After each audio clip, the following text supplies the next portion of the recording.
This is Villagers and Heroes, and it's considered one of the worst MMOs out there. If you look at it on paper, it looks great though. It's free to play and amassed over 4 million players since its release in 2011. There's a unique world, a dozen professions, raids, and even player housing, so everything points towards a great game. But something must have gone wrong. For the next 7 days, I will play Villagers and Heroes to find out whether the bad reviews are justified or not. During this time, I have 3 goals I want to complete. First, get a house. If the housing is fun, it will be a big plus. Second, find a friend. MMOs are supposed to be played together, so we'll see how friendly everyone is. And third, complete a raid. Raids in this game are only available at level 20 or higher, but this serves 2 purposes. It not only ensures enough playtime for my verdict, it's also the ultimate test for a good MMO. Speaking of raids though, this video is sponsored by Raid Chat. Sorry about that, somehow can't get rid of these. So yeah, let's finally dive into day 1 and an integral part of MMOs, the character creation. What do we have here?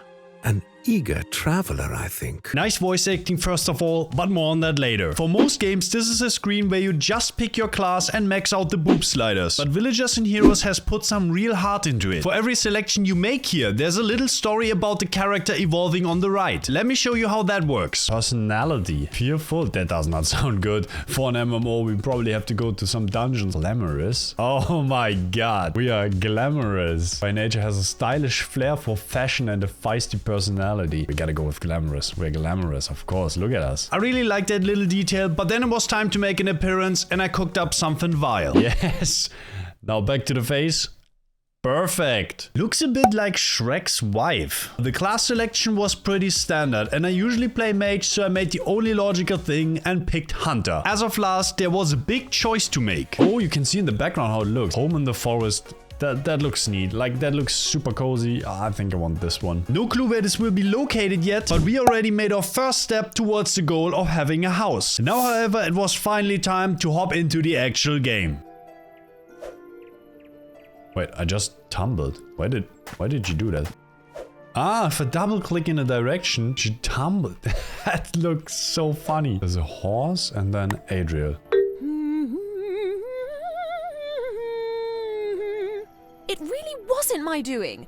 I can assure you that I am an experienced driver and had nothing at all to do with our carriage just breaking down. At this point, I was genuinely impressed. For a free-to-play game, the voice acting was pretty good, and that wouldn't change at any point. But that only goes for conversations. Who's that?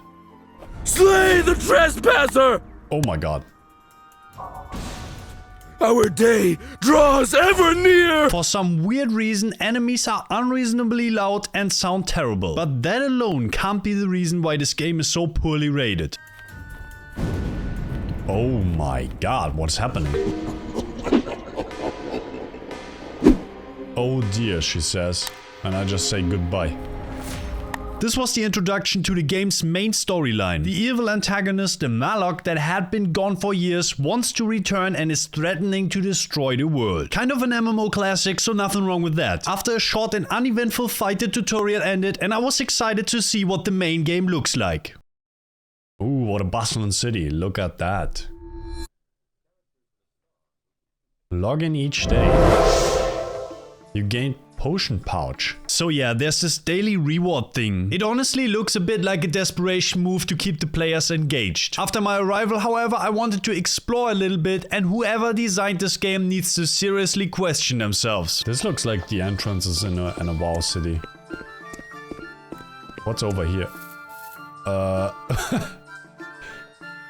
There's not a whole lot going on when exiting this city. Like, why is there an entry even here? We are definitely not off to a great start with that. I wanted to end day 1 on a high now by looking for some other players who I could potentially befriend. Hello? Anyone around? Did someone write? Wait, he's a mod. How's it going? The donation elf is actually talking with me. First time playing. So much to explore. Writing like an NPC right here. Like, it's actually crazy. Donation elf says, yes and welcome. So glad you are here.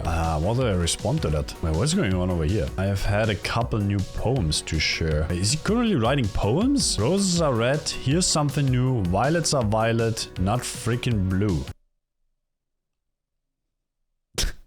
This is going to be so much harder than I thought.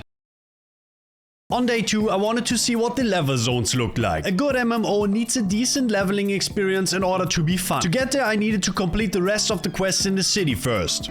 What's happening to me? I feel so strange. What are you doing to me?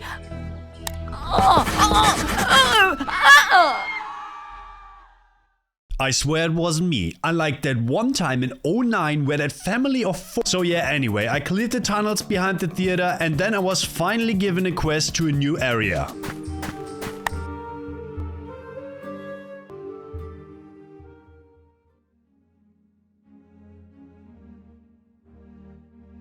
I'm very unsure what to think of this. On one hand, it gives me a lot of nostalgia to the days when I first played MMOs. But on the other hand, in 2026, I expected a bit more. On this note, it might be worth mentioning that the game is also playable on mobile. Since it's on Steam though, I will treat it as a PC game and was therefore still a bit disappointed. Running from A to B on such a big scale could take some time. The game, however, quickly offered a simple solution for that. Add this horse to the collection. Oh, there we go. Damn, look at us. Fiona on a horse. Having a mount this early was truly a blessing. I especially like that you can mount it without any cast time. In order to be on pace for the raids, I needed to finish the day at least on level 5. Therefore, I decided to spend it with leveling in this new zone. A quick look on the map made me realize that there are also epic monsters you can kill while questing. That meant I had everything I needed to push for the goal of reaching level 20 and the grind could finally begin. Why do they look like that? Okay, now it can begin.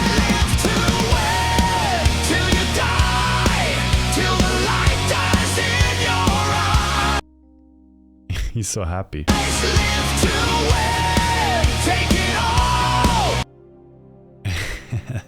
These tiny eyes. Just keep fighting till you fall.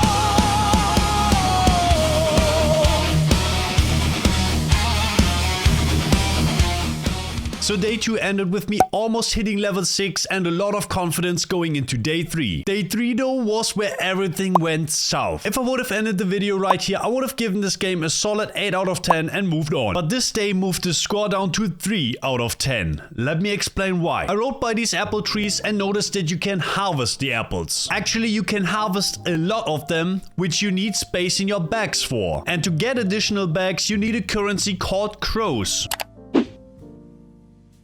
60 crows? What's 60 crows? I only have gold and silver. Would you like to buy more crows? Oh, hell nah. So the backspace can only be bought with real money. But wait, it gets worse. There's a button prominently placed at the top right with a description that says Ardent Society. Wait, what does that do? Ardent Society, double XP, claim unique daily rewards, receive an outfit, pet and mount on all characters. Also real money? Opening browser? Oh no. An error occurred. Okay. I later found out it's $10 for 1 month and this seriously blows. A subscription model like WoW has one is not too uncommon, but tying it to more XP gain is simply dog shit. And it didn't stop there. When working on a profession, you can only do 1 item at a time. Want to craft 10 new items without clicking 10 times? Buy a weird bonus in the shop for real money. Yes, free-to-play games have to make money somehow, but this is just annoying. Out of frustration, I just leveled for an hour without looking at anything new to discover. I ended the day at level 10 and I was starting to worry if I could even complete any of my goals. So far I was only on track to get level 20, but none of the others were in sight. So day 4 seriously needs to deliver. But it didn't. It started off great though. I solved the mystery behind the exploding actress. She did it herself with the magic of Malok and bonded with him. After confronting her, it got a bit out of hand though. If you're challenging me to a battle, I accept. Let's get it. What? I just shot the spider. Well, I certainly wasn't expecting any visitors here. Why am I shooting a spider through the walls? So I showed you the way to the cave on purpose because I shot this spider right here. An uninvolved enemy that's 50 feet away. But alright, let's move on. At least I could complete the quest afterwards and fight the first real boss. Or whatever this is. Donalda, I'm here. Just attacking straight away.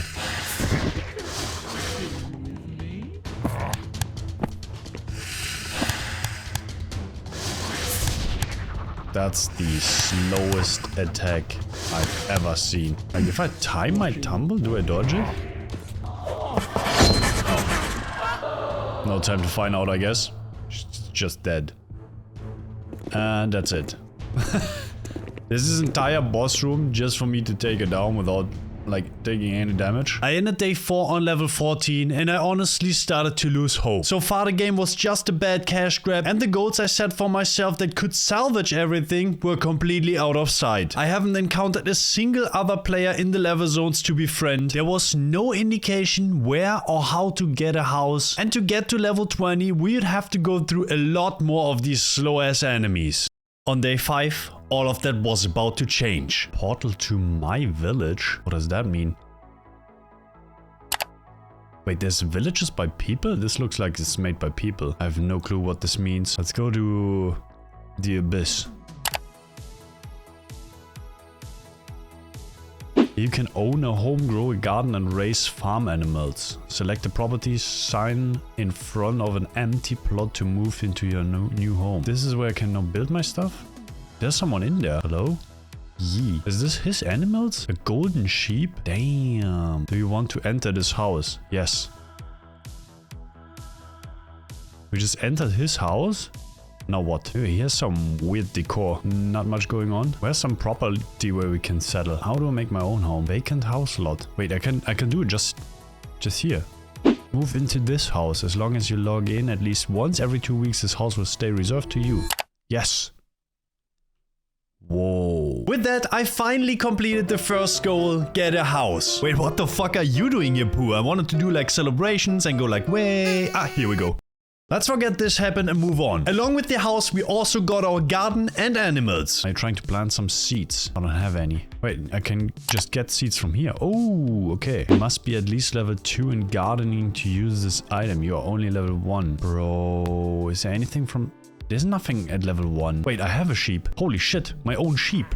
Look at it. It wants peace. I'm petting it.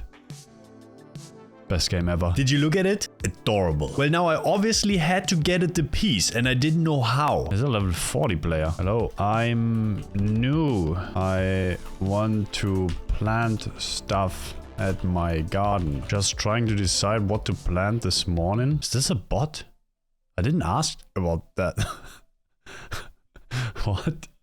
Buy seeds from here and plant them. I tried that, but it said I need level 2. I see. Okay, now we get the info we need. We're about to plant. Go down to the bottom of the list to seeds and you can plant those. Don't start at the top. There are 4 categories of seeds and the ones you will want are at the bottom. Thank you so much. Do you want to be friends?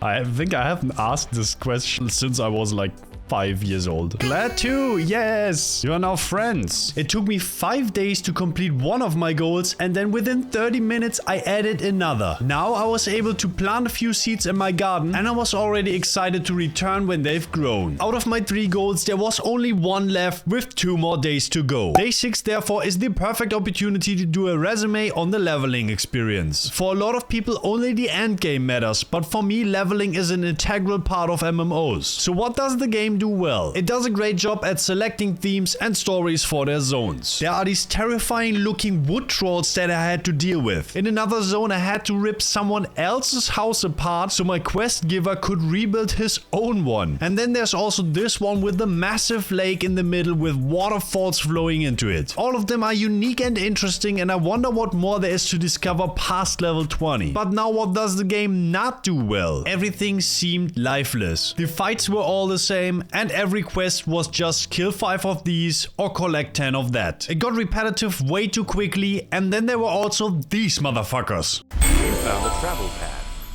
Travel pads allow players to instantly travel to any location that has been previously discovered. You need them quite often to get to nearby zones or return a quest, but that's not the problem. The problem is that you need to visit them once before you can use them. Sounds like a small thing, right?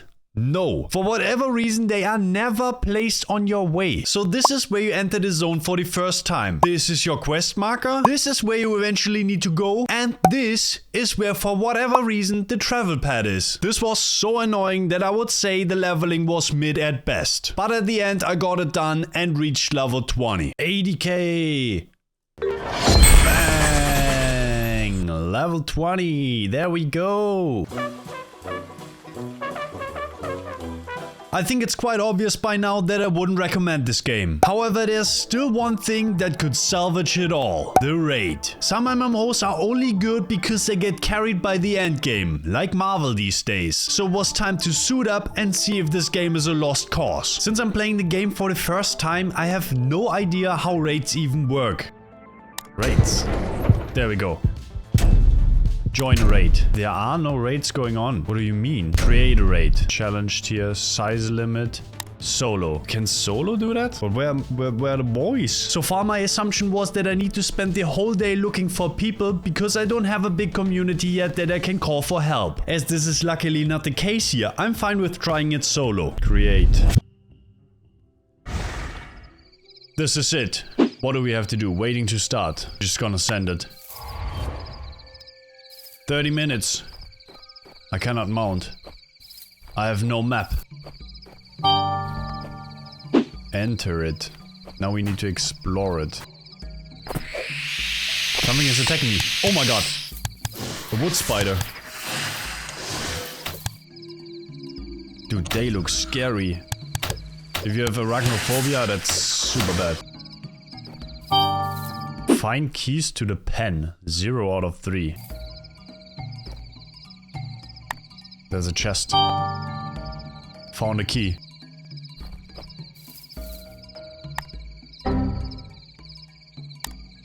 Door is locked. Okay. Let's see what's over here. The path is blocked. I can't get through. So there's a lot going on here. The quests on one hand are straightforward, but if you don't know what you're looking for, it's tough. No path is opening either, and you constantly get harassed by the spiders. And on the other hand, I only regenerated very little HP and mana between fights. So that made things even more difficult. After almost 10 minutes, I then found what I was looking for. Found another one. Wait, where's the third one? There's nothing more to explore here. Huh. Should be somewhere here, right? Because... Ah, I just didn't see it. Okay, there it is. Found the 3 keys. Retrieve the giant axe. We have 21 more minutes. I don't know how far we are into this, but... Enter the Tangled Grotto. I think it was like to the right here. Like this place. Defeat Baith. Oh, that's Baith. Okay, pop a mana potion, pop a healing potion, and just send it.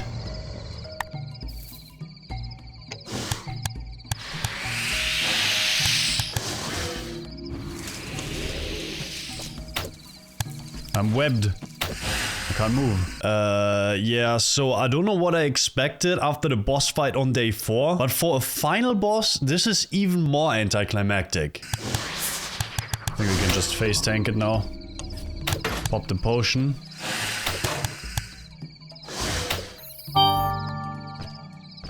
Yes, sir! Wait, that's not it?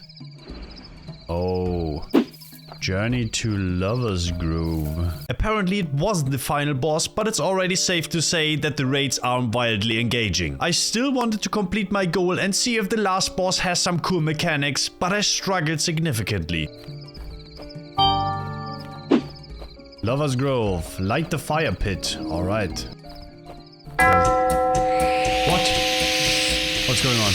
This was the timer for the halfway point. 15 minutes left, but from here it was straight misery. Every single time I walked up, a new spider came out of that forest. And I mean literally every single time. Without potions, I tried a different approach. It's gonna light it and run.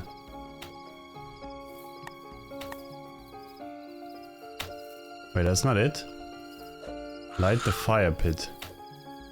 I'm gonna die here. There's 4 more spiders. Ow.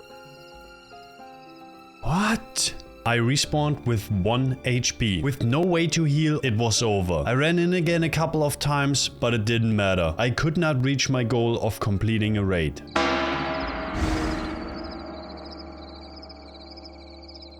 Unless I fucking log in. The game is shit for obvious reasons, but this is personal now. There were 3 major issues for me in the raid: mana, health, and wasted time. First, I learned how to make more potions. You can do so by crafting them with ingredients from your garden, so my crops even had a purpose. A quick visit at the auction house added even more potions to my bags. Next up is health, but there's also a solution to that, and it's something I had entirely neglected so far. In Villagers and Heroes, you don't just get new skills. Only weapons have skills, and in order to get a desired one, you need to find a weapon that has it first. Once you've found what you're looking for, you can combine it with your current weapon. Here you can see the spells of my current bow on the left are all selected. The ones on the right are the bow I'm combining it with, and now I can choose to add its spells. This whole process is called nomentation, and it's pretty cool, but also RNG heavy. So I went through this process because I found a bow that had a healing spell to patch me up while in combat. To tackle the wasted time, I visited the wiki for the first time. Oh,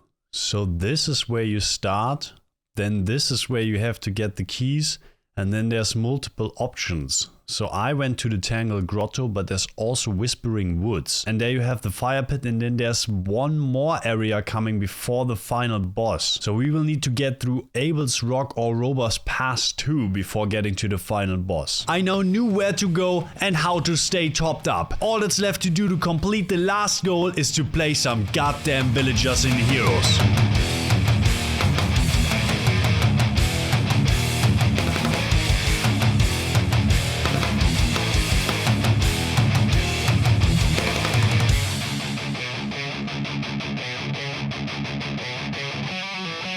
Good shit.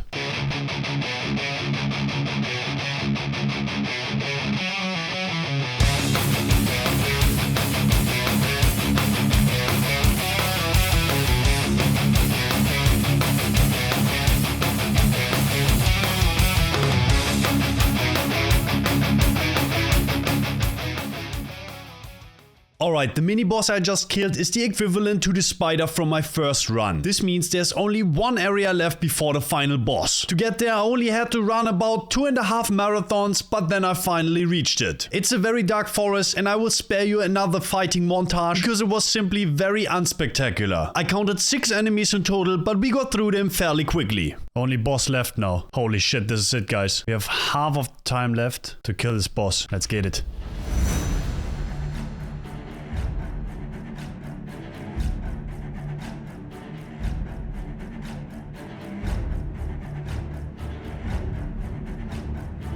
So we deal almost no damage to this guy, and this might take a while. Which is the perfect opportunity to give my full resume on the raid. Bro, can you turn that down a bit?